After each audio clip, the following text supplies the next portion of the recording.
Bonjour à tous, donc pour ce mois de numéro 131, ce lundi on va démarrer avec une mobilité active. On va d'abord faire le hip flow complexe, donc n'hésitez pas à bien regarder la vidéo pour être sûr de faire les 40 répétitions entièrement et directement après on fera un shoulder flow. Là aussi regardez bien la vidéo, si vous le faites régulièrement normalement vous devez le connaître par cœur. Si c'est la première fois que vous le faites, encore une fois regardez bien la vidéo, n'hésitez pas à faire des pauses pour être sûr de faire correctement l'entièreté des mouvements. Ensuite on fera 10 fois le squat plus double knee touch, donc là aussi vous pouvez regarder la vidéo si vous ne l'avez jamais fait. C'est d'abord un squat, on va ensuite déposer les deux genoux simultanément au sol, on revient dans une position de squat complète et ensuite on remonte pour valider une répétition.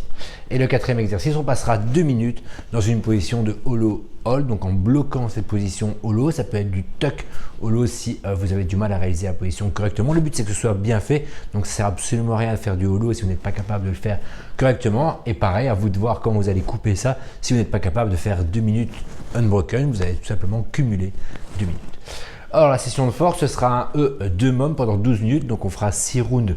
En réalité, à vous de départager les répétitions comme vous en avez envie sur les 2 minutes, mais il faudra le faire 6 fois. On commencera d'abord par 8 reps de chaque jambe, 8 à gauche, 8 à droite, en Bulgarian Split Squat. Alors vous allez pouvoir vous lester, vous allez pouvoir rajouter un tempo un petit peu comme d'habitude, du moment que les 8 répétitions sont à chaque fois faites unbroken sur chaque jambe. Vous pouvez rendre ça plus difficile au fur et à mesure des rounds. Vous pouvez démarrer sans rien et ensuite rajouter peut-être du poids que vous allez tenir en gobelet ou du matériel si vous en avez, une barre dans le dos, un dumbbell devant, c'est un petit peu à vous de voir, mais il faut à chaque fois faire vos 8 répétitions de chaque jambe. Et ensuite, toujours dans les 2 minutes, à vous de voir si vous prenez une pause ou pas, 6 strict handstand push-up.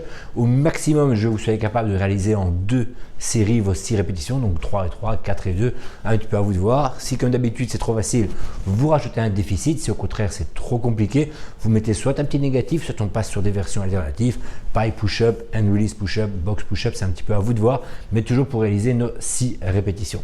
Tout ça dans l'ensemble des 2 minutes et donc ça fera 6 rounds au total. Alors le workout aujourd'hui durera 15 minutes au niveau du travail actif, ce sera un petit peu plus long avec les temps de pause évidemment. On a 3 AMRAP de 5 minutes à faire, ce sera à chaque fois le même AMRAP et vous aurez 2 minutes 30 de pause entre chaque AMRAP, donc au final vous avez un demi-temps de pause pour un temps de travail. Le AMRAP est très simple, on commence par un 15, 12, 7 en termes de répétition en thruster et hollow to V-up, donc d'une position hollow on ferme au V-up.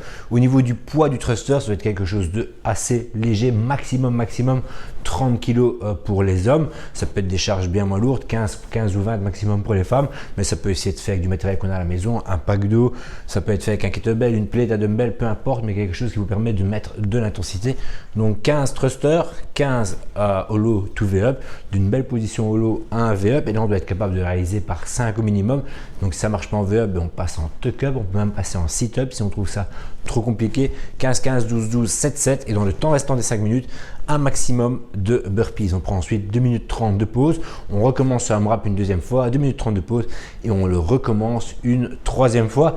Au final, l'idée c'est que vous n'ayez pas plus de 6 burpees de différence entre votre meilleur score et votre moins bon score. C'est à vous de voir. Le but c'est que vous soyez quand même relativement constant du début à la fin. Vous pouvez vous permettre de perdre quelques répétitions, mais les 2 minutes 30 doivent vous permettre de quand même bien récupérer et à vous de réguler votre rythme sur les burpees pour ne pas trop en faire dès le début et ne plus être capable d'assurer par la suite, ou au contraire d'en faire trop peu dès le début et garder trop d'énergie et être capable d'en faire beaucoup plus par la suite. À vous vraiment d'être le plus constant possible au niveau du travail. Et on en restera là pour aujourd'hui. Ce sera déjà une très bonne session pour ce lundi. On se reverra demain pour le WOD numéro 132.